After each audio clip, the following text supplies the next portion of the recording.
আচ্ছা, আমরা পড়ছি হচ্ছে কি পড়ছি, অ্যালকেনের বিক্রিয়াসব পড়ছি, যে অ্যালকেন প্রস্তুতি পড়ছি, মানে মিথেন প্রস্তুতি, ইথেন প্রস্তুতি এবং অ্যালকেন প্রস্তুতি সর্বপ্রথম আমরা এগুলা পড়ছি। কিন্তু আজকে পড়বো হচ্ছে অ্যালকেনের ধর্ম, মানে অ্যালকেন কি কি বিক্রিয়া করে। আমরা প্রস্তুত করছিলাম ক্লাস ক্লাসে যে অ্যালকেন কিভাবে প্রস্তুত করতে হয়, আর এখন করবো হচ্ছে অ্যালকেন কি কি বিক্রিয়া করে, অ্যালকেন কার সঙ্গে বিক্রিয়া করে কার সঙ্গে করে না, এই যে এইটা জানার জন্য আমার দুইটা ধর্ম জানা লাগবে অ্যালকেনের। একটা হচ্ছে ভৌত ধর্ম, আর একটা হচ্ছে রাসায়নিক ধর্ম। মূলত রাসায়নিক ধর্মটাই হচ্ছে কার সঙ্গে বিক্রিয়া করে কার সঙ্গে করে না। আর ভৌত ভৌত ধর্ম অলরেডি আমাদের জানা হয়ে গেছে, তারপরে আমি মানে করতেছি।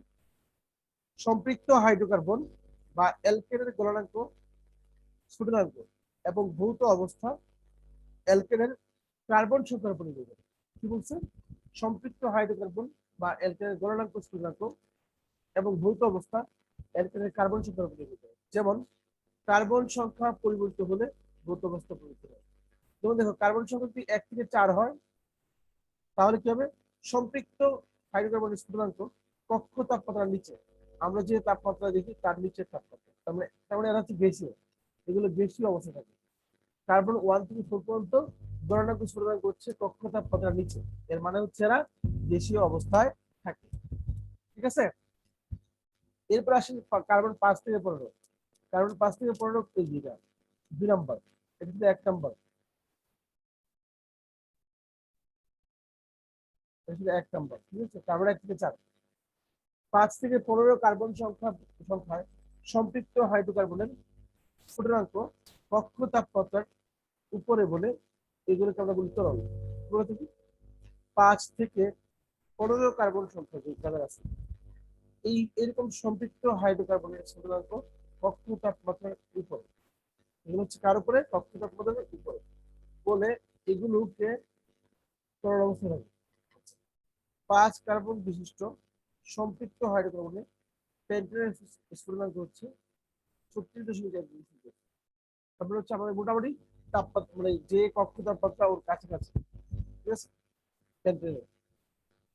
আর এরা হচ্ছে কি তরল, C5 থেকে C15 পর্যন্ত তরল।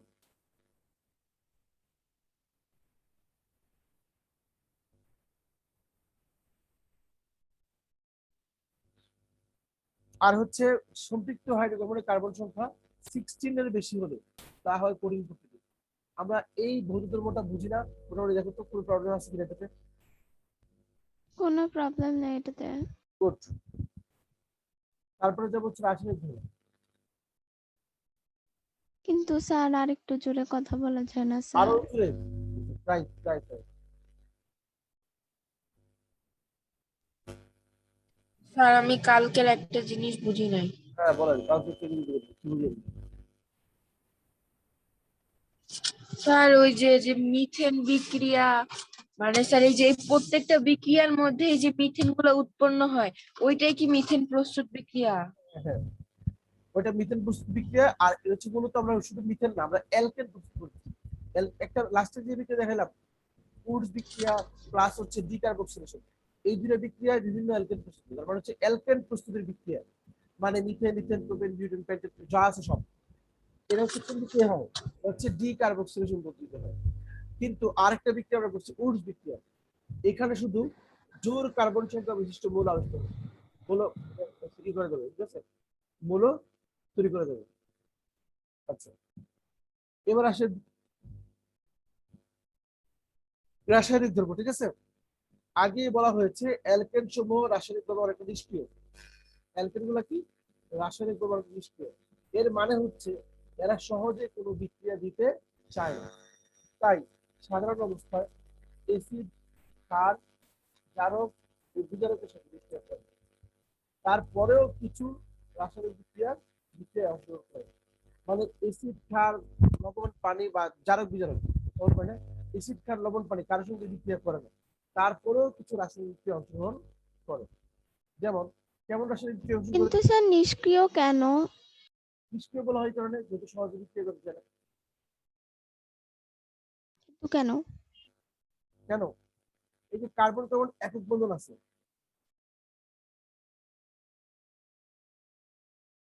কি বন্ধন আছে বলতে? কার্বন কার্বন একক বন্ধন। এবং কার্বন হাইড্রোজেন একক বন্ধন। এই একক বন্ধন হচ্ছে মোটামুটি শক্তিশালী, তাই সহজে এবং এই বন্ধনটাকে বলে সিগমা বন্ধন, এটা তো পড়ে যদিও। এই বন্ধন হচ্ছে মোটামুটি শক্তিশালী বন্ধন, তাই এই বন্ধন সহজে ভাঙে না। আর এখানে একমাত্র পরিস্থাপন বিক্রিয়া ছাড়া এই যে পরিস্থাপন বিক্রিয়া ছাড়া তার কিছু হচ্ছে না।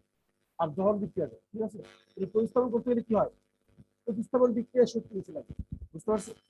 তাই এরা হচ্ছে নিষ্ক্রিয়, এবং এই যে সাধারণ অবস্থায় এসিড ক্ষার জারক বিজারক তার সঙ্গে বিক্রিয়া করে, এই জন্য এদেরকে নিষ্ক্রিয় বলা হয়, ঠিক আছে।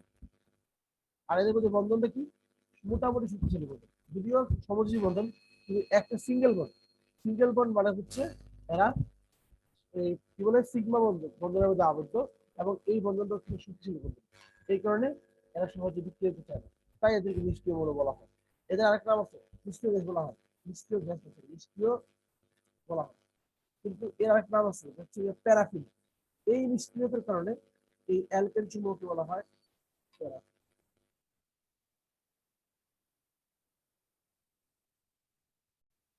তো প্যারাফিন মোম কি? প্যারাফিন মানে হচ্ছে আসক্তিহীন, প্যারাফিন মানে হচ্ছে আসক্তিহীন, যার কোনো আসক্তি নাই।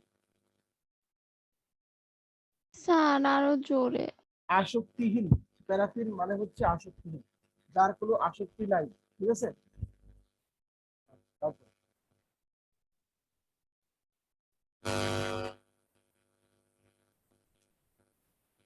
হ্যাঁ এবার দেখো, তারপরে হচ্ছে কি,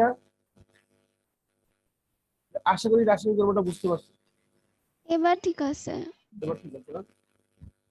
এবার খেয়াল করো, ক্লোরিনের সাথে বিক্রিয়া, তার সঙ্গে বিক্রিয়া, ক্লোরিনের সাথে বিক্রিয়া, প্রথম বিক্রিয়া, তার বিক্রিয়া অ্যালকেনের বিক্রিয়া, অতি বেগুনি রশ্মি ইউভি, ঠিক আছে, আলট্রাভায়োলেট আলোর উপস্থিতিতে, অতি বেগুনি বেগুনি আলোর উপস্থিতিতে মিথেনের সাথে ক্লোরিন মিশ্রিত হয়ে টেট্রাক্লোরোমিথেন উৎপন্ন হয়।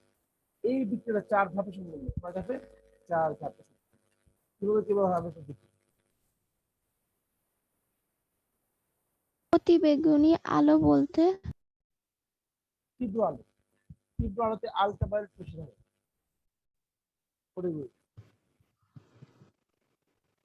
চারটা ধাপ আমরা একটু দেখি। স্যার কি বললেন, আরেকবার বলেন। বলছি তীব্র আলো, তীব্র আলো মানে হচ্ছে অতি বেগুনি রশ্মি, মানে আলট্রাভায়োলেট রে। তীব্র আলোর মধ্যে কি থাকে, মানে এই যে সূর্য যখন ফেরানো হয় কি হবে, তখন তার মধ্যে অনেক আলট্রাভায়োলেট রে থাকে, অতি বেগুনি রশ্মি থাকে, ঠিক আছে।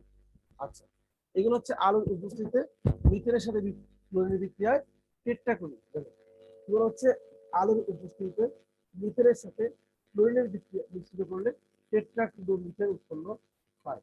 আর এই বিক্রিয়া হয় 4 ধাপে সম্পন্ন। আমরা একটু দেখি কিভাবে ধাপগুলো হয়। প্রথমে আছে মিথেন, CH2,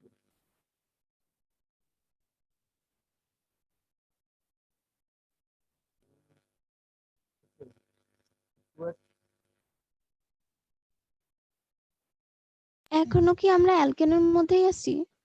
এখন আজকে আপনি বিক্রিয়া দেখুন, CH4 প্লাস Cl2, ইউভি। এর ঘটনা কি করে একটু বলি, ভাঙাই দিচ্ছে, একটা বিক্রিয়া ভাঙাই দিচ্ছে, বাকিগুলো বুঝতে পারি।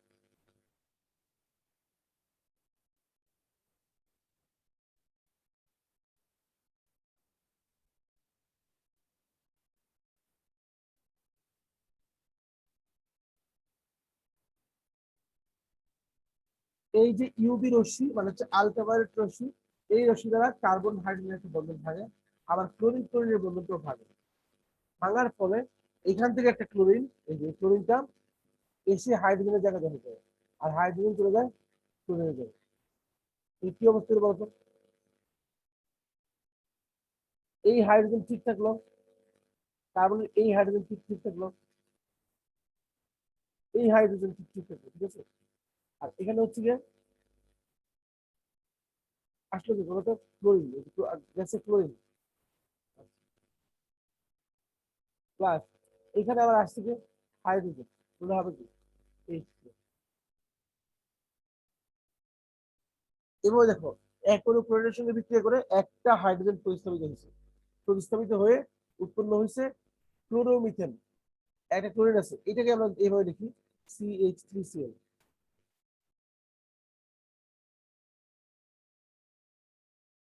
প্লাস HCl, এর নাম কি? নাম হচ্ছে ক্লোরোমিথেন। ক্লোরোমিথেন।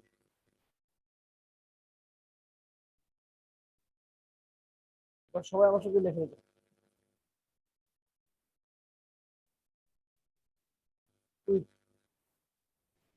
স্যার এটা কি বিক্রিয়া একটাই? হ্যাঁ? আচ্ছা দেখো, আমরা এতটুকু বুঝতে পারছি এই বিক্রিয়াটা। এবার দেখো ধাপ টু। ধাপ টুতে কি হবে? এই CH3Cl এটা আবার বিক্রিয়া করবে আরেক অনুক্রমণের সঙ্গে, সরি, CH3Cl প্লাস Cl আবার ইউভি রশ্মি দিব, মানে আলট্রাভায়োলেটে দিলে কি হবে? এই একটা ক্লোরিন যাবে, এই একটা হাইড্রোজেন যাবে, আরেকটা হাইড্রোজেন তাহলে উৎপন্ন হবে CH2Cl2 CH2Cl2 প্লাস এই যে এই হাইড্রোজেন চলে আসবে, এটা বাকি ক্লোরিনের সঙ্গে মিলে হবে HCl। দেখো তো এটা বুঝতে পারছো কিনা? হ্যাঁ, বুঝছি। গুড। তারপর হচ্ছে থার্ড।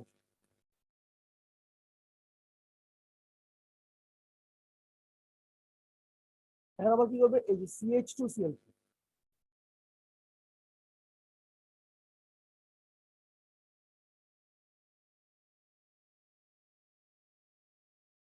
প্লাস Cl, এখান থেকে দেখো আরেকটা হাইড্রোজেন চলে যাবে প্রয়োজন,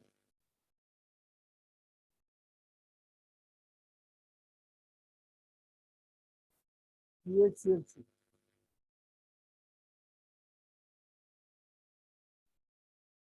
প্লাস HCl। এটার নাম হচ্ছে ট্রাইক্লোরোমিথেন। কি মিথেন?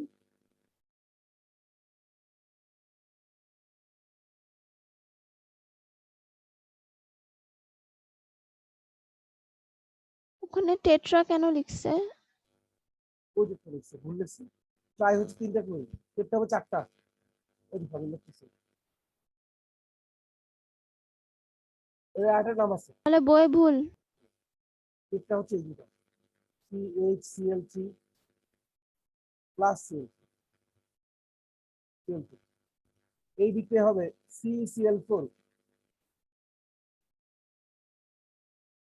প্লাস হচ্ছে গিয়ে HCl।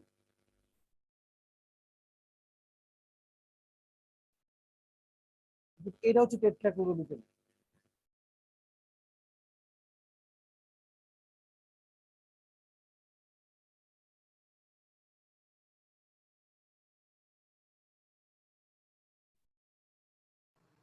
স্যার কিভাবে বুঝলেন এটা টেট্রাক্লোরিন?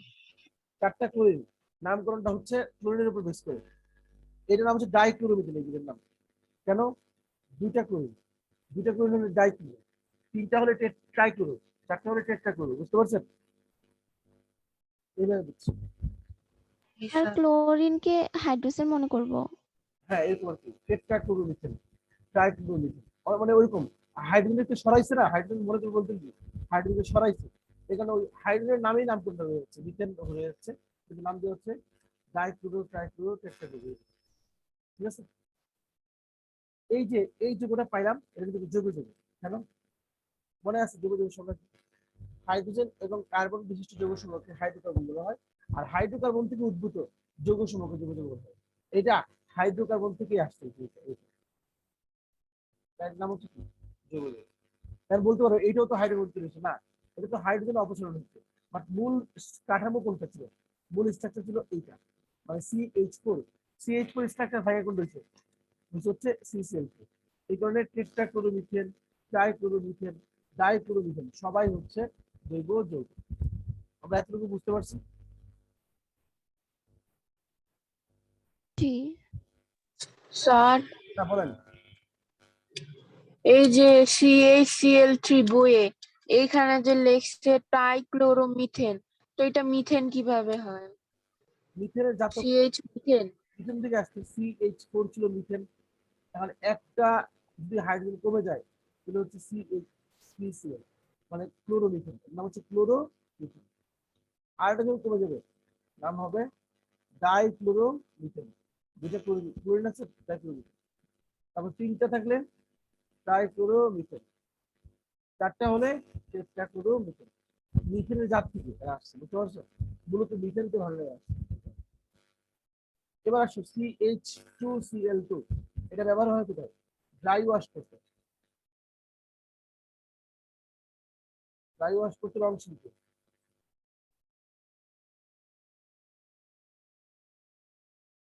CH2Cl2 কোথায় ব্যবহৃত হয়? কি বললেন? CH2Cl2, এই যে এইটা ড্রাই ওয়াশ করতে। এই যে নদীতে কাপড় পরিষ্কার করে না, ড্রাই ওয়াশ। আচ্ছা, ড্রাই ওয়াশ বলতে কি বোঝায়? শুকনো ওয়াশ নাকি, মানে পানি ছাড়াই কাপড় পরিষ্কার করে ড্রাই ওয়াশ করতে। কিভাবে সম্ভব? মনে করো এটা সম্ভব। এবার আসেন, এটার নাম কি? এটা হচ্ছে, এটার একটা নাম আছে, ট্রাইক্লোরোমিথেনের একটা নাম আছে। না, তুমি বলছো বইয়ের কি ভুল আছে, বই বই আছে। ট্রাইক্লোরোমিথেন, এটা হচ্ছে যে তোমার কি বলতো, এটা হচ্ছে আহ, চেতনানাশক, চেতনানাশক। স্যার একটু জোরে বলেন না। আরো যদি বলবো, স্যার অনেক আস্তে আসতেছে। ট্রাইক্লোরোমিথেন চেতনানাশক তৈরি, চেতনানাশক তৈরি। চেতনানাশক বলতে? ওই যে অজ্ঞান করে ফেলে, অজ্ঞান পার্টির অজ্ঞান করে রসিদ। বুঝছি, কিন্তু ড্রাই ওয়াশ বুঝিনি। ড্রাই ওয়াশ মানে কাপড় চোপড় ওয়াশ করে, এটা এক ধরনের, এই যে এইটা দিয়ে, ঠিক আছে? মানে এখান থেকে এটা দিয়েই হচ্ছে ময়লা পরিষ্কার করে ফেলে, তারপরে পরে ধোয়। মানে ধোয় না, দেখো কিছু কিছু জিনিস আছে যেগুলোকে ওরা কি করে পানিতে লাগায় না, ড্রাই ওয়াশ করে। যেমন ধরো এই যে কম্বল, কম্বল কিন্তু ওরা ধোয় না, ধুলে অবস্থা খারাপ হচ্ছে। কম্বল কি করে এই যে এইগুলা দিয়ে ড্রাই করে দিয়ে ড্রাই ওয়াশ করে, মানে শুকনা ইয়াতেই তারা পরিষ্কার করে, শুকনা রাখি। বুঝতে পারছো? ক্লিয়ার? জি। ফাটাই দিচ্ছে। আর CCl4 হচ্ছে জৈব দ্রাবক। দ্রাবক মানে কি? এইটা বিভিন্ন বিভিন্ন সময় দ্রবীভূত করে থাকে, এটা দ্রাবক হিসেবে ব্যবহৃত হয়।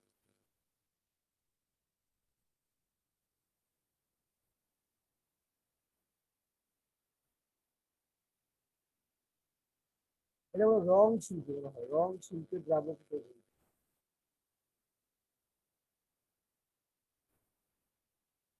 দ্রাবক হিসেবে ব্যবহৃত হয়।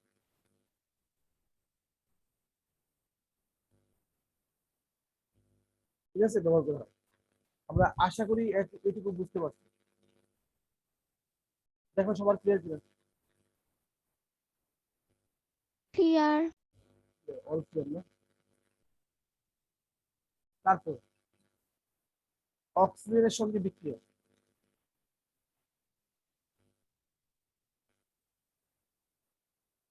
অক্সিজেনের সাথে দহন বিক্রিয়া। মানে অক্সিজেনের সঙ্গে বিক্রিয়া মানে কি? দহন বিক্রিয়া। এটা কিভাবে হয় এটা আমরা জানি। CH4+O2, এখানে কার্বনের সঙ্গে যাবে অক্সিজেন, বিদ্যুৎ পূর্ণ কার্বন ডাইঅক্সাইড। আবার হাইড্রোজেনের সঙ্গে যাবে কি? অক্সিজেন, বিদ্যুৎ পূর্ণ পানি, প্লাস পাচ্ছি। খেয়াল করে দেখো, এক অণু কার্বন ডাইঅক্সাইডে এক এক অণু অক্সিজেন আছে, আর দুই অণু পানিতে দুইটা অক্সিজেন, দুই চারটা অক্সিজেন, চারটা অক্সিজেন দুইটা পরমাণু আছে, তাই 2O2। তাহলে ক্লিয়ার কিনা? মিথেন বায়ুর অক্সিজেনের অক্সিজেনের সাথে বিক্রিয়া করে কার্বন ডাইঅক্সাইড, জলীয় বাষ্প এবং তাপশক্তি উৎপন্ন করে। এই তাপশক্তি আমরা রান্না বান্না করি।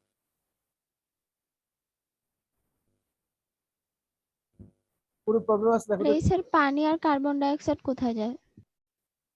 ওইটা কার্বন ডাইঅক্সাইড গ্যাস হয়ে উড়ে যায়।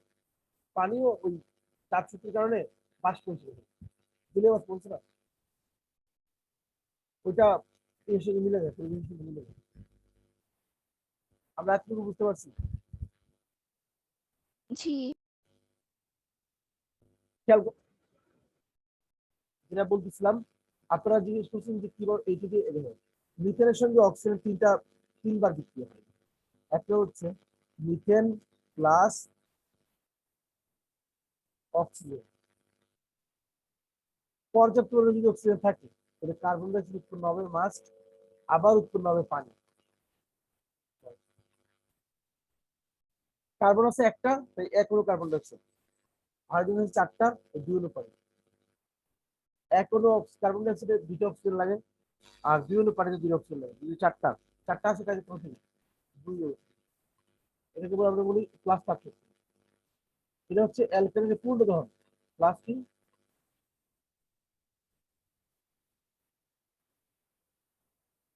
এটা হচ্ছে পূর্ণ দহন। কি দহন?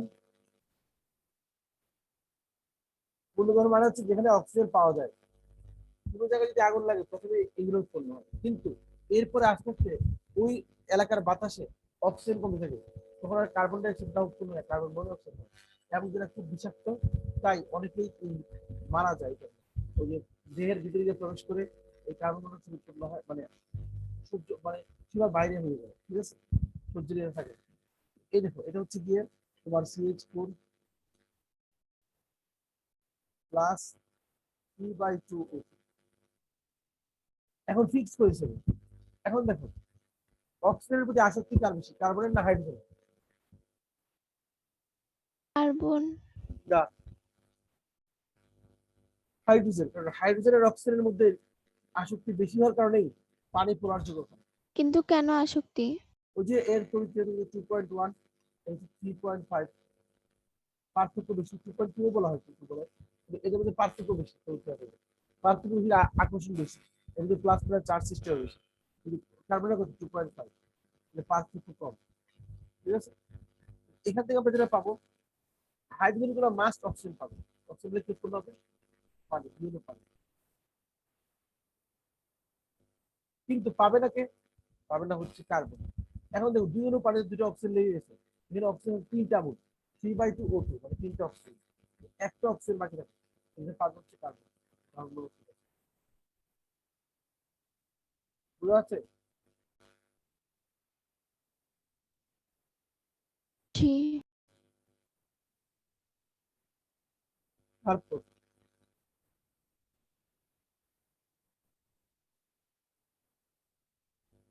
কার্বন মনোক্সাইড, তারপর হচ্ছে কি আরো কমে যায় অক্সিজেন, CH4 প্লাস O2 দিলাম। এখন কিন্তু চাইলে আর দিতে পারবো না এই সংখ্যা অক্সিজেনের। তার মানে এখানে পুরোপুরি ভাবে ওই আগের মতোই পানি উৎপন্ন হবে, দুটো অক্সিজেন খরচ হবে, আর কার্বন একা উৎপন্ন হবে, কার্বনের সাথে কেউ থাকবে না। এটাকে বলে আমরা কার্বন কণা বা কালি। নাম কি? কার্বন কণা বা কালি। এটা হচ্ছে অপূর্ণ দহন। এটা অপূর্ণ দহন, আগেরটাও কিন্তু অপূর্ণ দহন।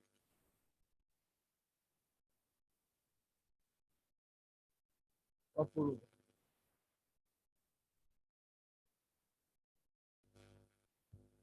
বুঝা যাচ্ছে? আমি কি এটুকু বুঝতে পারছি? জি। কার্বন এবং হাইড্রোজেনের মধ্যে কার্বনের তড়িৎক্রিয়া হচ্ছে 2.5, হাইড্রোজেনের হচ্ছে 2.2, ঠিক আছে। এর মধ্যে আর অক্সিজেন হচ্ছে 3.5। অক্সিজেনের বেশি আকর্ষণ হচ্ছে হাইড্রোজেনের প্রতি, কারণ হাইড্রোজেন এবং অক্সিজেনের মধ্যে তড়িৎক্রিয়া পার্থক্যটা বেশি হয়। বেশি হওয়ার কারণে এদের মধ্যে একটা প্লাস মাইনাস চার্জ সৃষ্টি হয়, যেটাকে আমরা পোলারিটি বলে থাকি। এই কারণে অক্সিজেনের কার্বনের থেকে হাইড্রোজেনের প্রতি আসক্তি বেশি, তাই পানি মাস্ট উৎপন্ন হবে।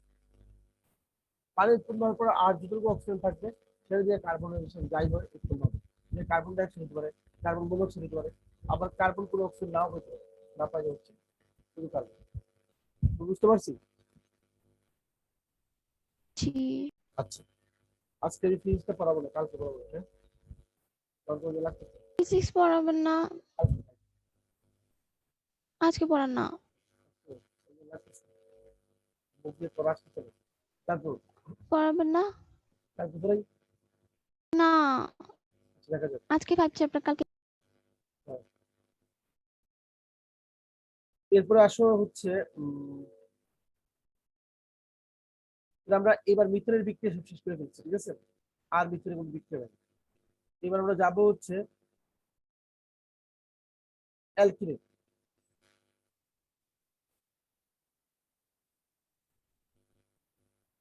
একটু খেয়াল করে এটা,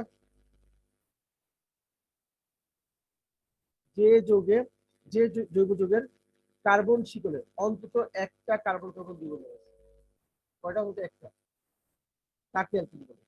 আমি কি এতটুকু বুঝতে পারছি অ্যালকিন কাকে বলে? অন্তত জি স্যার। একটা কার্বন কার্বন দ্বিবন্ধন আছে, তাকে আমরা বলেছি অ্যালকিন। আচ্ছা, অ্যালকিনের সাধারণ সংকেত আমরা জানি CnH12। অ্যালকিনের নিম্নতম সদস্য হচ্ছে ইথিন। শুরু হয় N = 2 থেকে, তার মানে এখানে শুরু হচ্ছে N = 2। আচ্ছা, এবার একটু দেখো আমরা অ্যালকিনটা একটু লিখি। মনে করি আমি প্রথম সদস্য লিখি অ্যালকিনের, N = 2, 2 হলে কি হয়? C2H2 2 মানে C2H2 ভাঙায় লিখি একটু।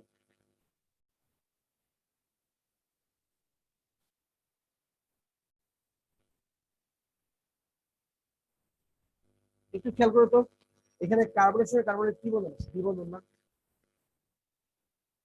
হ্যাঁ। দ্বিবন্ধন থাকলে একটা বন্ধন হয় দুর্বল, একটা বন্ধন শক্তিশালী। শক্তিশালীর নাম হচ্ছে সিগমা বন্ধন, আর দুর্বলটার নাম হচ্ছে পাই বন্ধন। সোজা কথা, ডাবল বন্ড থাকলে একটা সিগমা একটা পাই। আর এই যে পাই বন্ধনটা আছে, এই পাই বন্ধনটা সহজে ভেঙে যায়। এই দ্বিবন্ধন আর ত্রিবন্ধন আছে বলেই অ্যালকিন আর অ্যালকাইন বেশি বিক্রিয়া দিবে, কারণ দ্বিবন্ধন ভাঙতে হয়।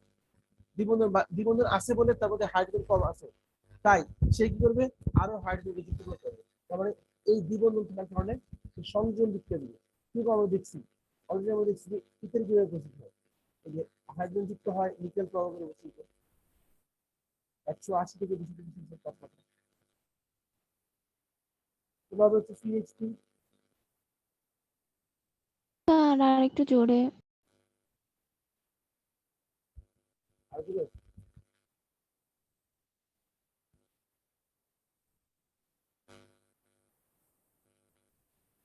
দেখো, যেটা বলতেছিলাম আমরা, অ্যালকিন সময়ের মধ্যে কি থাকে? কার্বন কার্বন দ্বিবন্ধন থাকে।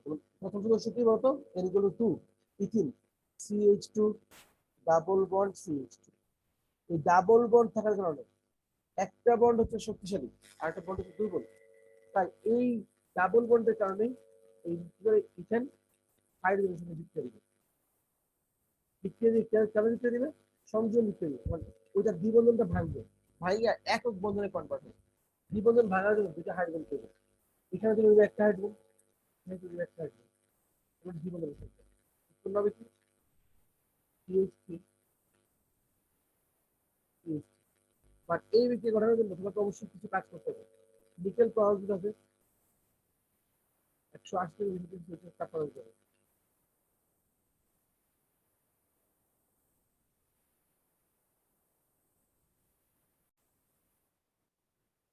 তারপরে উৎপন্ন হলো কি? ইথেন। এই যে এখানে ডাবল বন্ড ছিল, একটা বন্ড ভেঙে গেছে, ভেঙে সিঙ্গেল বন্ড হয়ে গেছে। ঠিক আছে? একটা ভাঙছে একটা। আপনি কি এতটুকু বুঝতে পারছি সবাই? জি স্যার স্যার। এই ক্ষেত্রে হচ্ছে অ্যালকিনের নিম্নতম সদস্যগুলো ইথেন থেকে শুরু হয়েছে, এন এর মান 1 হলে কার্বনের যোজনী 4 হয় না দেখে। এই যেমন মনে হচ্ছে যৌগমূলক হয়, যেমন মূলক বিক্রিয়ন মূলক। আবার দেখো, হ্যালোজেনের সঙ্গে বিক্রিয়া দিতে পারে কিভাবে? CH2 ডাবল বন্ড CH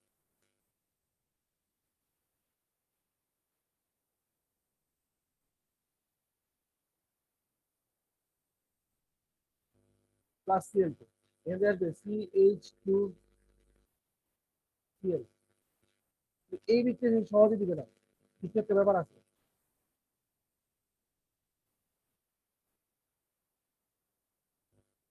এই বিক্রিয়া সহজে দিবে না, কিছু একটা ব্যাপার আছে, মানে কিছু অ্যাড করতে হবে এখানে সম্ভবত। কিছু একটা দিতে হয়। আর এটা হচ্ছে তোমার ডোমেনের সঙ্গে দিতে হয়, কি দিতে হয়, এবং কালার চেঞ্জ হয়। CH2 double bond CH2। এখানে অবশ্য কিছু লাগে না, দিতে হয় ডোমেন হলে CH2 double bond CH2।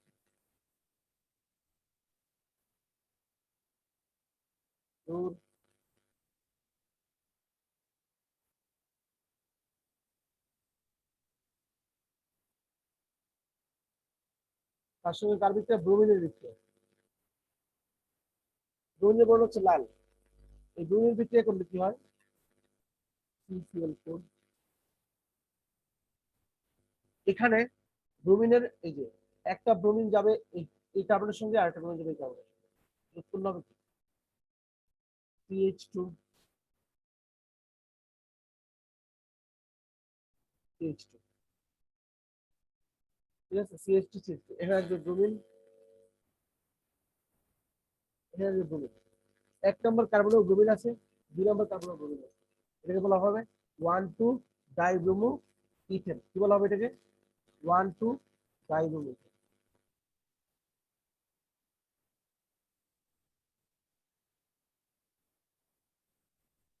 Bromo ethane.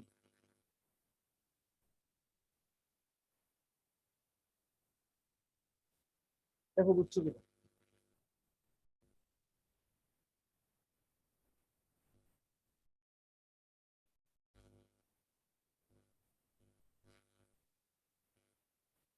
জি। এই যে নিচে এই প্রস্তুতি আছে তো এর আগে আপনি আবার ব্রোমিনের মাঝখানে আবার বন্ড দিছিলেন কেন? সরি, ক্লোরিনে। সিঙ্গেল বন্ড দিছি, সিঙ্গেল বন্ড। আচ্ছা এবার দেখো এই দেখো হ্যাঁ, 2টা ক্লোরিনের মাঝখানে দিয়েছিলেন।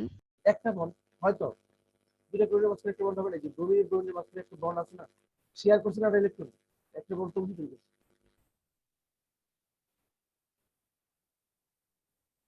আমরা দেখলাম হচ্ছে যে হাইড্রোজেন সংযোজন, এখান থেকে তোমার কি উৎপন্ন, এটা হচ্ছে অ্যালকিনের বিক্রিয়া। আমি যদি অ্যালকিন প্রস্তুতি দেখাই দিই, নেক্সট ক্লাস দেখাবো, ভুল করে দেখা যাচ্ছে এটা। তারপর হচ্ছে কি বলতো, ক্লোরিনের সঙ্গে বিক্রিয়া, এই যে ক্লোরিনের সঙ্গে। এটা অবশ্যই আপনারা করে নেবেন। এই কোনটা, এই যে ইথিনের মধ্যে লাল বর্ণের দ্রবণ দ্রবণ যুক্ত করলে ইথিন লাল বর্ণের দ্রবীণ দ্রবণের মধ্যে বিক্রিয়া করে ডাইব্রোমো ইথেন উৎপন্ন করে। এই বিক্রিয়ায় ব্রোমিনের লাল বর্ণ অবশ্যই, ঠিক আছে? আপনি বুঝতে পারছেন?